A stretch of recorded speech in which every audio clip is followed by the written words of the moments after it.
Alzheimer's and dementia. Early diagnosis is key. In Washington state, roughly 120,000 people live with Alzheimer's disease and 353,000 unpaid family caregivers support a loved one with dementia.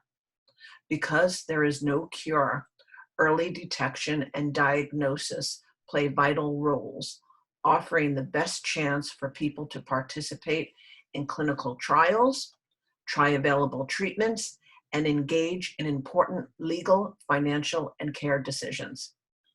Russell Wing understands the value of early detection and diagnosis.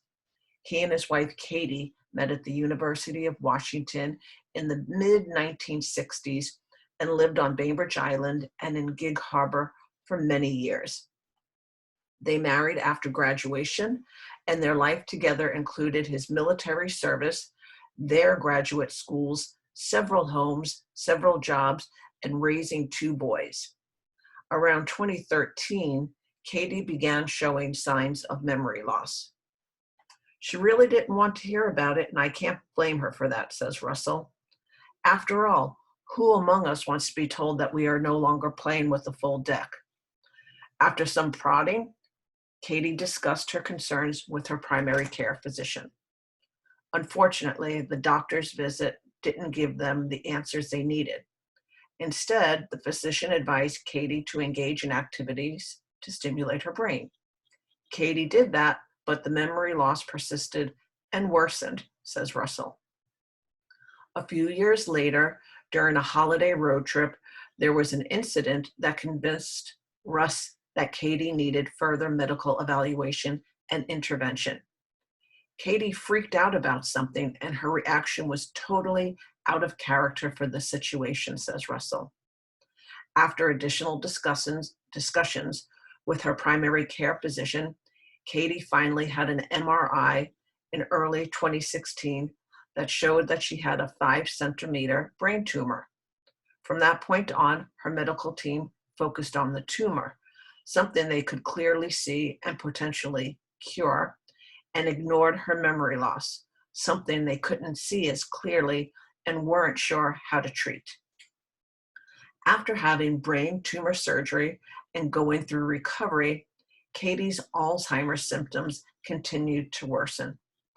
Russell recalls, in spite of being together for 48 plus years, now Katy wasn't always sure who I was.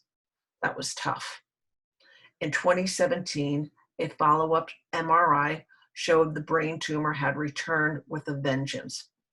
Her tolerance for medical procedures had worn very thin, and at that point, Russ says, the original Katy was gone. Hospice care was started, and sadly, she passed away later that year. A post-mortem autopsy confirmed the diagnosis of Alzheimer's disease. Primary care physicians need to be better informed about Alzheimer's disease symptoms, diagnostic procedures, and resources for caregiver support, says Russell. He volunteers as an advocate for the Alzheimer's Association, which is working on this issue at both the federal and state level. He also participates in the annual Walk to End Alzheimer's. In addition to honoring Katy, I walk to raise awareness about this terrible disease. And I walk to raise money for the Alzheimer's Association to fund their various programs, especially caregiver support. As a former caregiver, I know that families facing this disease can use all the help we can give them. How is Alzheimer's disease diagnosed? Generally speaking, the process starts with a routine cognitive assessment conducted by your primary care physician. Physicians use a variety of approaches and tools to help make a diagnosis, including medical history, mental status tests, physical and neurological exams, diagnostic tests, and brain imaging. This is often done with the help of specialists such as neurologists, neuropsychologists, neuropsychologists, geriatricians, and geriatric psychiatrists. Tip: An evaluation of cognitive function is a required component of the Medicare annual wellness visit. Similar to a routine physician exam, the Medicare annual wellness visit is free of charge for Medicare beneficiaries who have been receiving Medicare Part B for at least 12 months and who have not had an initial preventive physical examination, the Welcome of Medicare exam, or an annual wellness visit within the past 12 months. While no single diagnostic test can be currently determined if a person has Alzheimer's disease, there is a global effort to identify and develop a simple, inexpensive blood test to diagnose Alzheimer's disease. In fact, in promising new research released at last year's Alzheimer's Association International Conference in 2020, scientists identified a blood marker that shows both amyloid plaques and tau tangles, the two hallmark features of Alzheimer's. Early results indicate that the blood test has a very high accuracy rate for diagnosing Alzheimer's. The tests being developed are still experimental and need to be tested in long-term, large-scale clinical trials and won't be available for use in a doctor's office for at least a few years. But hope is on the horizon.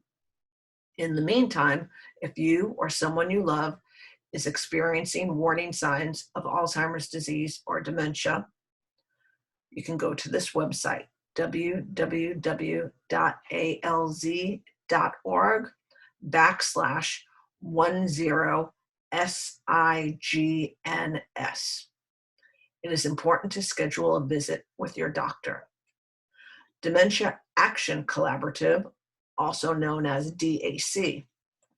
The Dementia Action Collaborative is a group of public-private partners tasked with implementing the Washington State Plan to address Alzheimer's disease and other dementias. They have developed many useful tools for individuals and families facing dementia, including the Dementia Roadmap. This is a guide for family and caregivers. It offers guidance about what to do when a person experiences changes in memory and thinking, and offers information and tips about what to expect and steps to take if someone in your family has been diagnosed with Alzheimer's or other dementia. Dementia Legal Planning Toolkit. Individuals and families facing dementia often have questions about planning for their future. This toolkit can help you make important financial and healthcare decisions and give you the legal forms you need. Dementia Safety Information Kit. This is a resource for family members and caregivers to assist in evaluating the home and taking steps to promote safety over the course of dementia. You can access these resources and more at www.memorylossinfowa.org. Learn more about Alzheimer's and find resources near you at www.alz.org/ALZWA.